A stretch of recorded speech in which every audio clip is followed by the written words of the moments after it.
네, 오후 1시 2분 6초 이제 막 지났습니다. 이 시각 많은 분들이 기다리고 있는 분, 옆에 나와 있습니다. 날이 춥든 덥든 여러분에게 사랑 가득한 뉴스를 전달하는 이우영 아나운서입니다. 어서 오십시오. 안녕하십니까. 사랑꾼 이우영입니다. 네, 목소리 톤이 굉장히 부담스러워졌네요. 자, 첫 번째 뉴스부터 가도록 하겠습니다. 첫 번째 소식입니다. 8개월간 도피 끝에 태국에서 붙잡힌 김성태 전 쌍방울그룹 회장. 오늘 인천국제공항을 통해 입국했고요. 입국되는 모습도 생중계됐습니다. 네, 김 전 회장이 탑승한 태국 방콕발 아시아나 항공 여객기가 오늘 오전 8시 20분에 인천공항에 착륙을 했습니다. 김 전 회장이 인천국제공항에서 곧바로 회색 검찰 호송차를 타고 이동해서 오전 10시 50분쯤에 수원지방검찰청으로 압송이 됐는데요. 김 전 회장은 더불어민주당 이재명 대표의 변호사비 대납, 대북 송금 등 각종 의혹에 연루된 쌍방울 그룹의 실소유주입니다. 네, 태국에서 도피 생활하다가 현지 경찰에 검거가 됐잖아요. 열악한 수용시설에 있다가 귀국 결심을 했다 이런 보도들도 나오고 있고요. 네, 김 전 회장이 지난해 5월 검찰의 압수수색을 앞두고 싱가포르로 출국한 뒤 2달 뒤에는 태국으로 옮겨서 도피 생활을 해왔습니다. 그러다가 도주 8개월 만인 지난 10일 오후에 양선길 쌍방울 현 회장과 태국 파툼타니의 한 골프장에서 태국 이민국 소속 경찰에 붙잡혀서 이민국 수용소에 구금이 됐었는데요. 네. 쌍방울 그룹의 대북 송금과 주가 조작 의혹을 수사 중인 수원지검은 김 전 회장 등을 검찰청사로 압송한 뒤 체포 시간인 48시간이 지나기 전에 구속영장을 청구할 방침입니다. 네, 이렇게 신병 확보가 되니까 이제 변호인을 제외하고서는 다른 사람들을 만나지 못하게 하는 게 지금 검찰의 조치다. 이렇게 알려지고 있던데요. 네, 이처럼 검찰이 단단히 준비하는 게 김 전 회장의 각종 의혹에 중심에 서 있기 때문입니다. 대표적으로 2018년 이재명 민주당 대표가 공직선거법 위반 사건으로 재판을 받을 때 변호사 비용 20억여 원을 쌍방울이 대신 내줬다는 이른바 변호사비 대납 사건부터요. 2019년 대북 사업권을 따내기 위해 외화 640만여 달러 상당을 중국으로 밀반출해 북측에 전달했다는 대북 송금 의혹이 검찰 수사 대상입니다. 자, 검찰은 입단속, 김 전 회장의 소통 이런 것들을 막으면서 핵심 진술들을 이제 알아내겠다 이런 입장인데 그간 취재 과정이라든지 비행기를 타면서라든지 좀 입장들이 흘러나왔습니다. 김 전 회장 뭐라고 얘기합니까? 네, 일단 귀국 전부터 줄곧 주변인 그리고 취재진에게 자신을 둘러싼 의혹 대부분을 부인해왔습니다. 실제로 이재명 대표 관련 질문을 물어봤을 때도 이재명 씨라고 답하기도 했는데요. 네. 오늘 인천국제공항에 도착한 뒤에도 대납 의혹에 대해서는 이 대표에게 흘러간 변호사비 없다고 강조를 했고요. 다만 이 대표 측근들이 쌍방울 사회이사 등으로 선임된 배경 등에 대해선 검찰 조사에서 성실히 소명하겠다면서 말을 아꼈습니다. 네, 만난 적도 없다 이런 표현들도 쓰기도 했는데요. 검찰은 이제 경기도가 추진하던 대북 교류 사업, 그 당시 평화부지사 지금 또 관련돼 있는 분이죠. 관련해서 대북 송금 등 변호사비 대납 포함해서 지금 다 살펴보겠다 이런 입장이잖아요. 네, 특히 쌍방울의 불법 대북 송금 의혹을 살펴보면 쌍방울이 640만 달러 상당의 외화를 중국으로 밀반출한 다음에 북측에 전달했다 이런 의혹을 받고 있습니다. 검찰이 이 과정에서 이화영 당시 평화부지사도 김 전 회장과 중국에 동행해서 북측 인사를 만났다고 보는데 당시 경기도지사였던 이 대표가 이를 몰랐겠느냐는 게 검찰의 판단인 겁니다. 네. 쌍방울과 이 대표가 이제 대북 송금 의혹에 대해서 별도의 입장을 낸 적은 없지만 변호사비 대납 의혹과 관련해선 쌍방울과의 인연은 이 대표가 내복 하나밖에 없다 이렇게 강하게 부정해 왔습니다. 네, 내복을 만드는 회사에서 이런 표현을 썼나 봅니다. 여야의 반응은 어떻습니까? 네, 먼저 민주당부터 살펴보겠습니다. 민주당 지도부 공식 회의가 오늘 있었는데 관련 언급은 없었고요. 이재명 대표와 김성태 전 회장은 아무런 관련이 없는 만큼 입장을 낼 이유도 없다는 판단이 작용한 것으로 보입니다. 앞서 이재명 대표는 이 김성태 전 회장의 귀국을 앞두고 변호사비 대납 의혹이 다시 집중 조명되자 직접 방어에 나서기도 했고요. 다만 민주당은 이 대표를 겨냥한 검찰의 다른 수사들에 대해선 윤석열 정부가 야당 대표의 망신 주기를 넘어서 악마화에 여념이 없다 비판을 했습니다. 국민의힘의 경우 변호사비 대납 의혹을 조폭과 정치인의 누아르 영화 같다면서 총공세에 나선 상태인데 네.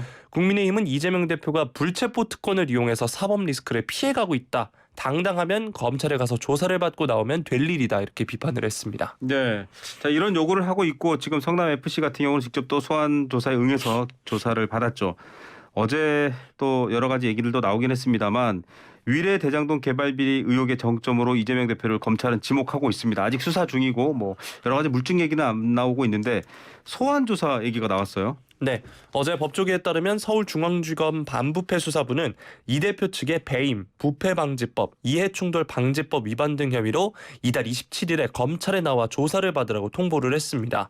엿새 전에 이제 성남FC 후원금 의혹으로 수원지검 성남지청에서 조사를 받았으니까요. 이제 엿새 만입니다. 네, 여기에서는 어떤 혐의를 주로 소환 조사를 통해 밝혀야 되는 건가요? 네, 검찰이 대장동 개발 비리 사건과 관련해서 성남시장으로서 최종 결정권을 행사한 이 대표가 민간 업자들에게 편의를 제공해서 4,040억 원의 막대한 수익을 챙기게 하고 그만큼 성남시에는 손해를 입혔다 의심하고 있습니다. 네. 또한 정진상 당시 성남시장 정책비서관 등 측근들이 대장동 민간 업자들에게 사업상 편의를 제공하고 또 개발 수익 중 428억 원을 받기로 약속하고 각종 선거 자금을 지원받는 과정에도 이 대표의 개입이 있었을 것으로 보고 있고요. 이 외에도 2013년 위례 신도시 사업 과정에서 정진상 당시 비서관 등이 성남시 내부 정보를 민간업자들에게 미리 흘려서 사업자로 선정되게 하는 과정에도 이 대표가 관여했다는 혐의 역시 검찰의 수사 대상이라고 합니다. 자, 민주당은 당 차원 대응을 하고 있는 것 같습니다. 지도부 협의가 있다고 하는데 아마 소환에는 응하지 않을 것 같다 이런 전망도 있더라고요. 네, 이 대표가 이달 10일 성남FC 후원금 의혹 사건으로 성남지청에서 조사를 받을 때에도 A4 용지 6장 분량의 서면 진술서를 제출하고 검찰의 질문 대부분에는 서면 진술서 내용으로 가름한다식의 답변을 한 것으로 전해졌습니다. 네. 사실 이 대표가 그동안 대장동 개발 사업을 두고도 성공적인 공공 환수 사례였다라면서 문제가 없었다는 입장을 보였는데 측근들도 정치 검찰의 이재명 때리기다, 부끄러움 없다 이렇게 주장하고 있습니다. 대선 과정에서 나온 얘기들이고요. 그때 여러 해명들의 일관적인 답변을 하고 있는 것 같습니다. 당의 반응도 궁금합니다. 네, 앞서서 이제 첫 번째 뉴스에서도 소개를 해드렸는데 더불어민주당 측은 악랄한 언론 플레이자, 야당 죽이기다 이렇게 얘기를 했고요. 대장동 특별검사제로 진실을 밝혀야 한다는 기존 입장도 다시 거론했습니다. 국민들의 입장에서 굉장히 진실이 궁금한 얘기인데요. 수사 과정이 이제 좀 생중계되고 있는 상황이라는 것에 대한 불만으로 보이고요. 여당은 또 뭐라고 얘기합니까? 네, 국민의힘은 이재명 대표를 향해서 말로만 당당함이 아닌 실제 조사에서도 당당하게 임할 것을 촉구한다 이렇게 말을 했습니다. 네. 자, 검찰은 이 대표 조사를 마친 뒤 성남FC 후원금 의혹 사건과 관련해서 묶어서 구속영장을 청구하겠다 지금 이렇게 밝혔죠? 네, 그런 방안을 검토 중인데 다만 이 대표가 이제 현역 국회의원입니다. 그래서 현재 국회 회기 중이어서 그의 신병을 확보하려면 국회 체포동의 절차를 거쳐야 하는데요. 다만 민주당이 과반을 차지한 현재 국회 지형상 이 대표의 체포동의안은 부결될 가능성이 큽니다. 네, 체포동의안을 요청한다고 해도 또 어떤 정치적 파장이 생길지도 지켜봐야 될 부분인 것 같습니다. 자, 이번에는 다른 소식입니다. 세 번째 소식은 지금 이제 순방 중인 윤석열 대통령 관련 소식인데 아랍에미리트의 적은 이란이라고 발언을 대통령이 했습니다. 이란 정부는 한국 정부의 설명을 기다린다 이렇게 입장을 내놨네요. 네, 앞서서 오프닝 때 목소리로도 들으셨을 텐데요. 국영 IRNA 통신 등에 따르면 나세르 카나디 이란 외무부 대변인이 현지 시간 16일 이란과 아랍에미리트의 관계에 대한 한국 대통령의 발언을 들여다보고 계속 지켜보고 있다 이렇게 네. 밝혔습니다. 앞서서 한국 당국자가 말한 것으로 인용된 발언이 그가 UAE를 포함한 페르시아만 연안 국가들과 이란의 역사적이고 우호적인 관계 이런 면에서 급속하게 일어나고 있는 긍정적인 전개를 전적으로 모르고 있다는 점을 보여준다 이렇게 주장을 했습니다. 네. 카나니 대변인은요. 이란 외무부가 한국 정부의 최근 스탠스 특히 이란과 UAE의 관계에 대한 외교적으로 부적절한 한국 대통령의 발언을 심각하게 지켜보고 있다고 평가하고 있다 이렇게 말했다고 IRNA 통신이 보도했습니다. 네, 국제관계라는 게 지도자의 말 한마디가 사실 아주 중요한 영향을 미치기 때문입니다. 좀 살펴보겠습니다. UAE에 파병된 아크 부대를 찾아서 우리 장병들 격려하다가 나온 말이다. 지금 대통령실의 해명인데요. 네, 장병들을 격려하면서 윤 대통령은 여기가 바로 여러분들의 조국이다. 우리의 형제 국가인 UAE의 안보는 바로 우리의 안보다 이렇게 얘기를 했는데요. 네. 그러면서 UAE의 적은 가장 위협적인 국가는 이란이고 우리의 적은 북한이다 라면서 우리와 UAE가 매우 유사한 입장에 있다 이렇게 말했습니다. 말한 얘기만 이렇게 쭉 이어가면 우리와 이란이 적대 관계처럼 또 비춰질 수도 있어서 우려가 되는 건데 네. 대통령실의 해명 좀 더 알려주시죠. 네. 대통령실 고위 관계자는 윤 대통령이 이 UAE에 적은 이란이라고 발언한 것은 현재 한국과 이란 양자 관계와는 무관하다 이렇게 밝혔습니다. 우리 장병들을 격려하기 위한 취지의 말씀이었다면서 UAE가 당면한 엄중한 안보 현실을 직시하면서 열심히 근무하라는 취지에서 하신 발언이다 이렇게 부연했습니다. 예, 야당의 발언부터 소개해 주시죠. 네, 민주당 윤석열 정권 외교 참사 거짓말 대책위원회는 올해 첫 해외 순방에 나선 윤 대통령이 외교적으로 매우 부적절한 발언으로 또다시 해외 순방 리스크를 드러냈다 이렇게 얘기를 했습니다. 그러면서 국군 통수권자로서 해외에서 고생하는 장병을 격려하는 차원을 넘어서 이란을 대한민국의 적으로 삼는 것으로 해석될 수 있는 매우 위험천만한 발언이다. 이란과 전쟁이라도 치르겠다는 것인가 이렇게 말을 했습니다. 그러면서 윤석열 정부의 외교는 굴욕 아니면 무능이라는 평가가 더 이상 나오지 않기를 바란다 말을 했습니다. 예, 자 외교 관계에 대한 민감성 때문에 좀 이런 발언들도 듣고 같이 대안을 찾으면 좋을 것 같은데요. 자 마지막 소식입니다. 장제원 국민의힘 아들이자 래퍼인 노엘 장영준 씨. 이분 음주운전부터 시작해서 법적 처벌도 많이 받은 사람이죠.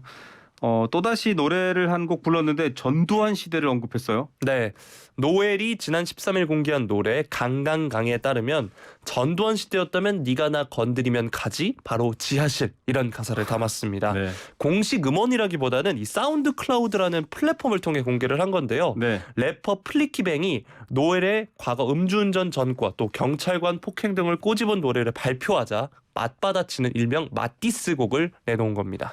이 노엘 장영준 씨 장제원 의원의 아들이죠. 2000년 5월 30일생이네요.